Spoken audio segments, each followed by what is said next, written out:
আসসালামু আলাইকুম। দেশের জনগণ, আপনাদেরকে অন্তরস্থল থেকে একটা সালাম দিতেছি। আসসালামু আলাইকুম। আমার এই বন্ধু, এই দাঁড়াও, তুমি যাও না। এই আমার এই বন্ধু, এই দেখেন, আমার এই দোস্ত, ও ড্রাইভার, আমিও ড্রাইভার।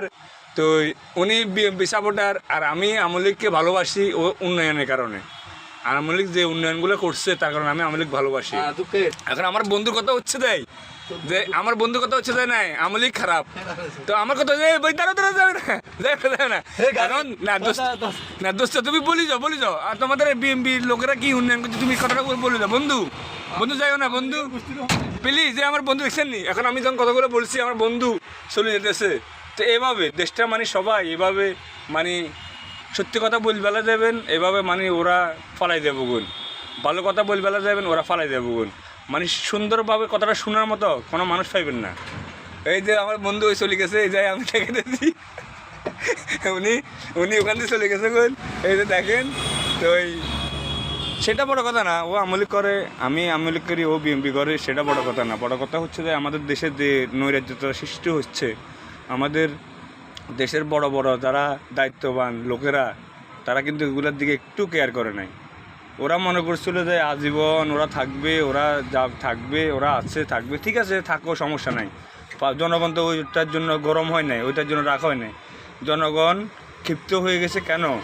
যোগ্য মূল্যের দাম যেভাবে বাড়াইছে, এভাবে জনগণ অতিষ্ণ হয়ে গেছে। তার ইনকাম হচ্ছে যে 500 টাকা, সে বাজারে যাইতো যায় 1700 টাকা বাজার করা লাগে, তাহলে আর বাকি টাকাগুলো কোথেকে আসে? সে যদি 1000 টাকা ইনকাম করে, 1700 টাকা যদি বাজারে লাগে, 700 টাকার জন্য তো সে চুরি করতে হইব। এছাড়া কোনো বুঝ নাই। তো চুরি করলে আবার ধরা খাইলে পুলিশের মামলা, জনগণের ফিডা, তাইলে চুরিও করতে হইতো নয়, দেশের শান্তি মতো ইনকাম করে খাইতেও হইতো নয়, তাহলে মানুষগুলো কই যাব? আমাদের ছাত্র সমাজগুলোর ভালো একটা চাকরি দিতে পারতো, তাইলে আছে আমাদের সরকারের এই জামিলাটা ফোয়ান লাগতো না। ভালো ভালো ভালো ভালো শিক্ষিত ফলাফল ওগুলো বেকার, চাকরি পাইতেছে না, বাইরের দেশ থেকে চাকরি করতেছে। আমাদের টেলার, আমাদের যে মোটর লাইন ডিভাইডের ভিতরে কোনো মোটর লাইন ডিভাইডের মানুষের জন্য কোনো কিছুই করে নাই। যদি করতো তাইলে আজ আমরা এত কষ্ট করা লাগতো না। জায়গায় জায়গায় আমরা লাঞ্ছিত হই, জায়গায় জায়গায় বিড়ির টাকা দেওয়া লাগে, জায়গায় জায়গায় ট্যাক্স দেওয়া লাগে, জায়গায় জায়গায় পৌরসভার চাঁদা দেওয়া লাগে, জায়গায় জায়গায় সারাটা বাংলাদেশে ট্যাক্স ব্যাট দিতে দিতে দিতে দিতে আমার তিতেও কিছুক্ষণ। তো আমি চাই যে পুলিশের কারণে আজ বাংলাদেশের সরকার একটা নির্যাতিত, লাঞ্ছিত, অপমানিত, বেজ্জতি হয়েছে। আমি চাই বাংলাদেশ থেকে পুলিশের নামটা উঠে যাক, পুলিশের নাম থাকতে পারবো না। এই জানোয়ারের বাচ্চাদের কারণে আজ শেখ হাসিনা সরকার কালারিং, অপমানি, বেজ্জতি। আর আওয়ামী লীগের কিছু নেতা আছে, তারা লুটিফাটি খাইছে, তাদের জন্য কম্বল, রিলিফ সিলিফ যা দিছে, তারা তাদের আত্মীয় স্বজন এনে হেনে বক্কা সক্কা করে মানুষের বুঝে দিছে। সাধারণ জনগণ কিছুই পায় নাই। যদি সাধারণ জনগণ যদি পাইতো, তো এই যে সাধারণ জনগণ শেখ হাসিনা সরকারের প্রতি এত ক্ষিপ্ত হইতো না। এই যে যত ইলিপ সিলিপ যত কিছু আছে, সব হেরা বাগদুক করে লয়ে গেছে গুণ।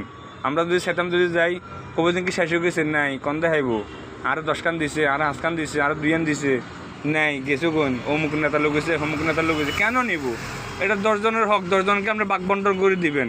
10 জনের হক 2 জনে কেন নেবেন? এসব কিছু কারণে শেখ হাসিনা যে উন্নয়ন করছে সারা বাংলাদেশে, সেই উন্নয়নের মূল্যটা আর ফাইল না। কিছু বান্দির ফলা, আওয়ামী লীগের ভিতরে কিছু বান্দির ফলা আছে। এই বান্দির ফলাকেও কারণে আজ শেখ হাসিনার বদনাম, শেখ হাসিনা অপমানিত, শেখ হাসিনা লাঞ্ছিত। যে সিন্ডিকেটের কারণে শেখ হাসিনা সরকার আজ বাংলাদেশ থেকে উদাও, আজ সেই সিন্ডিকেট কোথায়? জায়গায় জায়গায় সিন্ডিকেট করি, সেলের দাম বাড়াইছো, তেলের দাম বাড়াইছো, হাইজের দাম বাড়াইছো, রসুনের দাম বাড়াইছো, সব কিছুর দাম বাড়াইছো। সাধারণ জনগণের দিকে তোমরা একটা চিন্তা করছো? তোমরা তো কোটি কোটি টাকা রুজি করে ইনভেস্ট করি তোমরা এসি রুমে ঘুম যেতেছো। সাধারণ জনগণ খার না নখার এগুলোর দিকে কিন্তু তোমরা তাকাই নাই। আজ না তাকানোর কারণে আজ তোমাদের এই পরিণতি। তো আমি সারা জীবন শেখ হাসিনার প্রাইম মিনিস্টারকে আমি সালাম দিয়ে যাব। আমি তাকে শ্রদ্ধা করি, তাকে ভালোবাসি, শেখ মুজিবকে ভালোবাসি। আমি যতদিন বাঁচি থাকবো ততদিন তাদেরকে সালাম দিয়ে যাবো, আসসালামু আলাইকুম। আর বাঙালি বুঝতে পারবে কোনো এক সময় যে জাতির মাথার উপরে তোমরা বসে ফসাব করে দিছো, যে জাতিকে তোমরা যে অপমানি করতেছো, লাঞ্ছিত করতেছো, জায়গায় সারা বিশ্বের কাছে যে মানুষটাকে তোমরা অপমানি, বেজ্জতি করছো, কোনো এক সময় তোমরা এই মানুষটার জন্য তোমরা কাঁদবে, আফসোস করবে, তোমাদের কান্দন লাগবো কোনো এক সময়। আমি একটা মূর্খ বলে গেলাম রাখি, আসসালামু আলাইকুম।